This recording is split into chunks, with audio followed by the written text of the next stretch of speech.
Y habíamos prometido una nota interesante y es el momento de empezar a hacerla. Vamos a saludar, Gaby, a una tocaya tuya, Gabriela Piovano, infectóloga del Hospital Muñiz. Gabriela, buenas noches y gracias por venir. No, gracias a ustedes por invitarme. La verdad, para mí es como estar en casa porque es Canal 7. Claro que sí. Es el canal de todos los argentinos. Y de eso se trata. Seguramente ustedes la habrán escuchado, la habrán visto varias veces porque, entre otras cosas, Gabriela, lo que ha sucedido en este tiempo con ustedes, no solamente se les han multiplicado la tarea, sino que nosotros les agradecemos que hayan salido tantas veces al aire para ilustrarnos a veces, para encaminarnos, para corregirnos, como no, alguna que otra corrección fue más fuerte que otra. Y por eso seguramente ustedes habrán... ¿En qué punto estamos? ¿En qué tan preocupados están ustedes a que están en la primera línea permanentemente? Bueno, la verdad que estamos muy preocupados, más allá de que nosotros venimos de un periodo desde agosto de desagote, por ejemplo en la ciudad de Buenos Aires, ¿no es cierto?, que nos permitió cerrar algunas de las salas que se habían hecho COVID. Hoy estamos viendo que en algunos lugares tuvieron que volver atrás. Y las salas nuestras de terapia que se estaban desagotando, las vemos ahora de a poquito empezar a llenarse de nuevo. Los lugares privados ya admitieron más de 80% de ocupación y estamos, digamos, fíjate vos en la posibilidad del coletazo de lo que nos pasó el 24, el 31 y ahora esta gran circulación que estamos viendo. O sea, lo que nosotros estamos viendo hoy, más allá de que, ¿por qué vemos pocos enfermos en proporción? Bueno, porque es gente joven, ¿no es cierto? Entonces, por suerte la gente joven, la mayoría va a tener un curso, digamos, benigno, pero no sin decirles que han muerto más de 1000 jóvenes, ¿está bien? Lo cual quiere decir que no es que no pasa absolutamente nada, como igual con el tema de los niños, pero bueno... ¿1000 jóvenes de qué edad? ¿Qué franja? Debajo de 40 años. Entonces, la verdad que es, o sea, obviamente, cuanto más personas infectadas, si yo tengo millones de personas y el 1% se enferma gravemente, tengo más de 100.000 personas.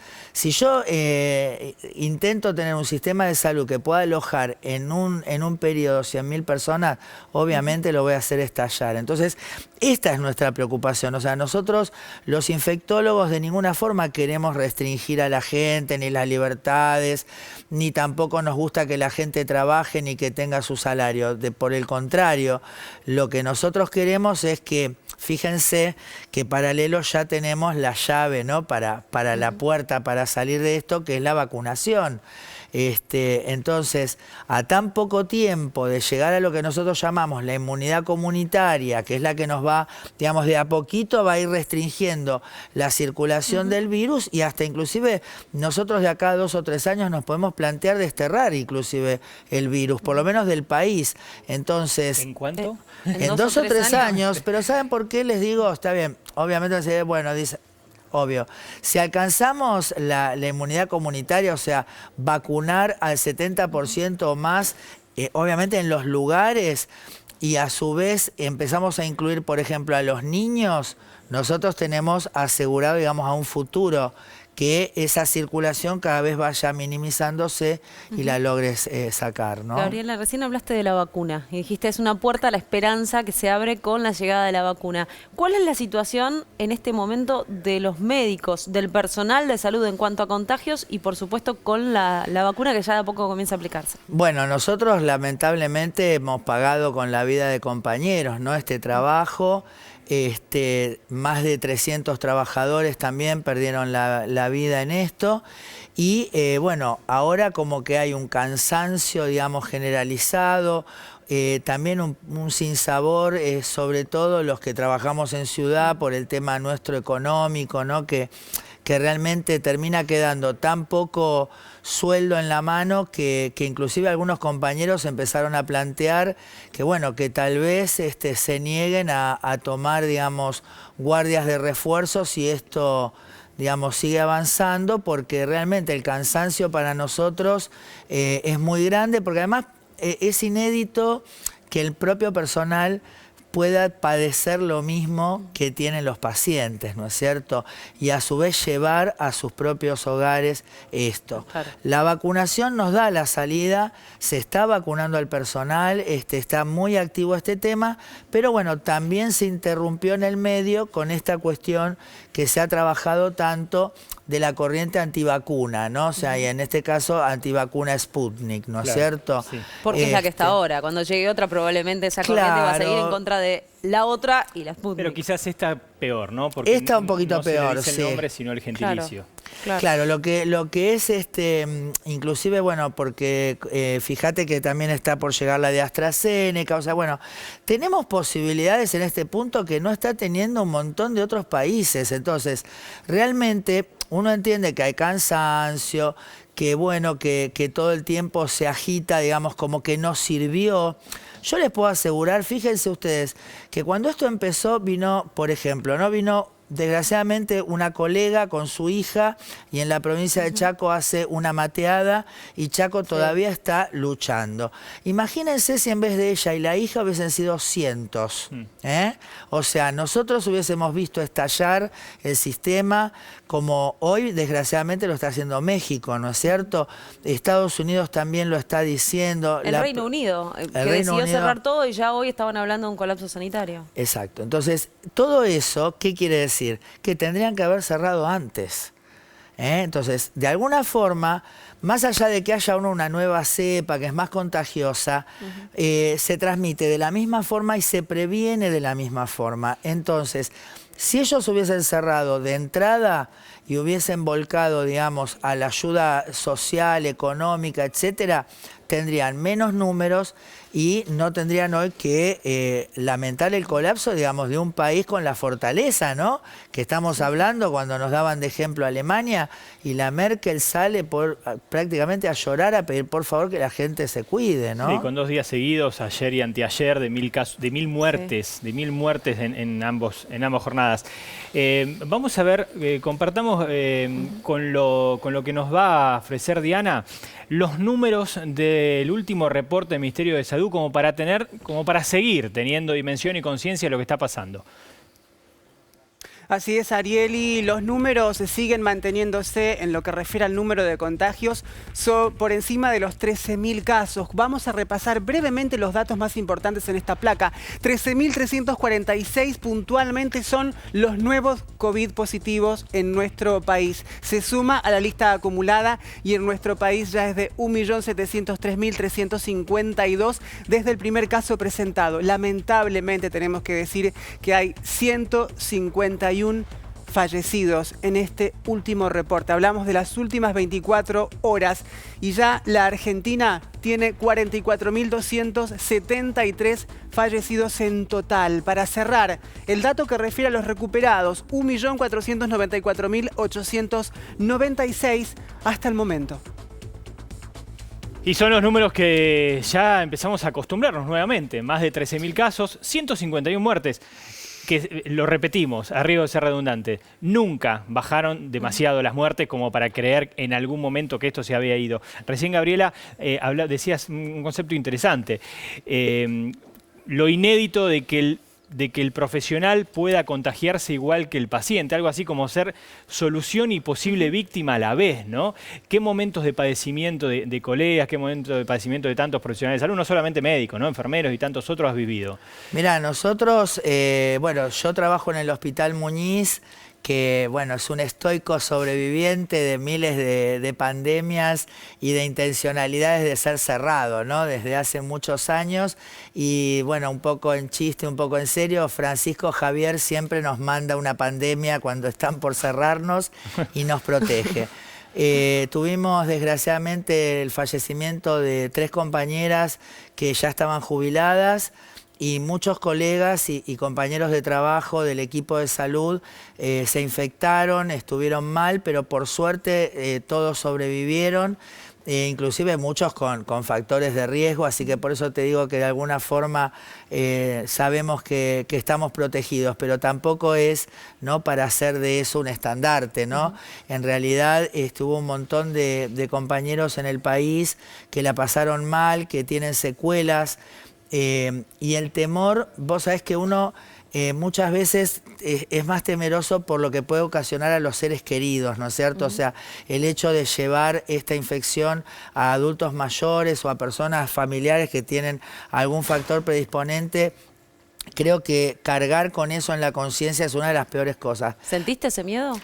Sí, totalmente. Es algo que realmente, inclusive con tus propios compañeros, ¿no? O sea, varias veces me pasó yo trabajo los sábados y los lunes, y además tengo un programa de radio, y entonces, bueno, por ahí también la cuestión del aire acondicionado, bueno, y me pasó un par de veces que el martes a la noche llegué, digamos, con la garganta mal, etcétera, e hisoparme sabiendo el miércoles, ¿no? Sabiendo como que casi seguro que iba a ser negativa, pero decir no, Pero la porque duda si estaba igual. después me diera positivo y yo no avisé, y yo el viernes fui a trabajar y el sábado. Bueno, entonces esas cosas son cosas que vos normalmente no las vivís, o sea, es algo que se agregó y que además, porque por suerte la mayoría de la gente tiene una infección benigna, pero la verdad que los que nosotros vemos, que desgraciadamente justamente a trabajar en terapia intensiva, quienes vemos son aquellos que están graves, es muy triste la situación, porque las personas que necesitan un respirador, digamos, no logran salir rápidamente. Es un proceso que va llevando varios días, después se empiezan a complicar con infecciones intrahospitalarias.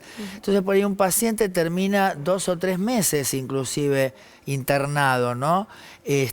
O sea, por suerte la mayoría también de la gente que ingresa a terapia, por lo menos en el caso de nuestro hospital, se salvó. Pero por eso te digo que uno lidia con la muerte. Entonces es difícil, ¿no?, transmitir esto. O sea, sí, sabemos que la mayoría, gracias a Dios, va a evolucionar bien. Entonces cuando te dicen, pero ustedes exageran porque a mí no me pasó nada. No, ya sabemos que no te va a pasar nada. Sí. El problema Pero hay gente que en es el medio la pasa realmente mal. Exacto. Miren, vamos a compartir una encuesta que realizábamos hoy en Constitución, en la ciudad de Buenos Aires. A ver qué es lo que opina la gente con lo arbitrario que significa hablar de la gente, ¿no? Escuchamos. Está bueno porque así la gente no se contagia y estamos más protegidos. Sí, me parece muy bien. Igual yo no voy, pero sí, me parece muy bien. Y para que termine esto una vez por todas. Está bien, para mí está bien. Mucho contagio, hubo descontrol, hubo falta de cuidados, ¿qué pasó? Sí, como hace cuánto ya, hace como 2 meses. Estamos igual, sí. ¿Están de acuerdo ustedes que son jóvenes en que cierren la nocturnidad? Sí. Mucha gente, la verdad. Los permisos que están pidiendo, no sé si están sirviendo. ¿Estás de acuerdo que vuelva a ser solamente para esenciales? Sí, estoy de acuerdo. ¿Qué opinás de la nocturnidad, de la actividad de la noche? ¿Te parece bien que la cierren? Sí, me parece perfecto. ¿Por qué? Contame. Y porque hay muchas fiestas clandestinas y la verdad que es muy feo todo lo que está pasando. ¿Y aumentaron los contagios? Sí, aumentaron. Bueno, en general hay una dimensión, se toma una conciencia. Yo entiendo que muchas veces cuando caemos en esos videos caseros de tal fiesta, de tal aglomeración, enseguida hablamos de todo, cómo la sociedad no entiende nada y eso, vuelvo, es arbitrario, ¿no? La generalización siempre es arbitraria. Por eso digo una cosa, la mayoría de la gente acató, respetó, sostuvo, ¿está bien? Si no hubiese sido imposible. Exacto. Gaby, vos tuviste coronavirus y te aplicaste la vacuna. La vacuna, sí. Bueno, 2 cosas. En primer lugar, como recordemos que la mayoría de la gente que tuvo coronavirus no tiene síntomas, probablemente no tenga ni siquiera el diagnóstico, ¿no es cierto? Entonces, la decisión de vacunar y llegar a la mayor cantidad de gente posible implica entonces no encarar, porque imagínate el costo que significaría hacerle a toda la población, en definitiva, si estuvo o no estuvo, y tampoco te modifica, porque lo que vimos nosotros es que la mayoría de aquellos que evolucionaron en forma benigna, o sea, que no tuvieron prácticamente síntomas, tienen anticuerpos que o no aparecen porque son de la parte mucosa respiratoria o se caen, como quien dice, desaparecen a los 2 o 3 meses. Entonces, ahí la pregunta es, bueno, esta persona, si se vuelve a encontrar con un coronavirus, ¿va a poder hacer rápidamente otra vez defensas? Si hace estas defensas, ¿le van a servir o va a tener, por ejemplo, como hemos visto casos de reinfección, donde la segunda infección sí fue grave. Entonces, la vacunación lo que hace es presentarle al organismo una porción, en este caso una porción del virus, para que lo reconozca y lo ataque, ¿está bien? O sea, elabora toda una respuesta, digamos, entre anticuerpos y entre células. Si yo, por ejemplo, me infectara y tuve la infección, obviamente que me curé, produje anticuerpos. Si en el medio de esta infección yo me vacuné, empiezo a producir paralelamente anticuerpos que ya se demostraron que sí me sirven. Y entonces lo que va a pasar es que o no perciba que me infecté, o directamente, si tuve una enfermedad, se haga mucho más corta, ¿no? Porque la vacunación lo que me ofrece a mí es la posibilidad de que mis anticuerpos se dirijan específicamente contra el virus y entonces sí sean efectivos. Está bien, bueno saberlo. Ojalá que esta segunda ola, o quizás rebrote de la primera, porque no sabemos todavía, no es una segunda. No, es la misma. Nunca había bajado acá tanto como para bajó hablar, un poco, pero nunca dejó de Exacto, entonces ojalá que el rebrote de esta primera ola los golpee menos física en la salud y psíquicamente a todos ustedes que permanentemente ponen el cuerpo y tantas horas. Gracias por haber venido. Bueno, muchas gracias a ustedes. Y nada, decirle a la gente que tenga un poquito de paciencia, que siga sosteniendo, porque ya tenemos la llave de la puerta para salir. Entonces es una lástima que no estemos todos. Gracias. Buenas noches.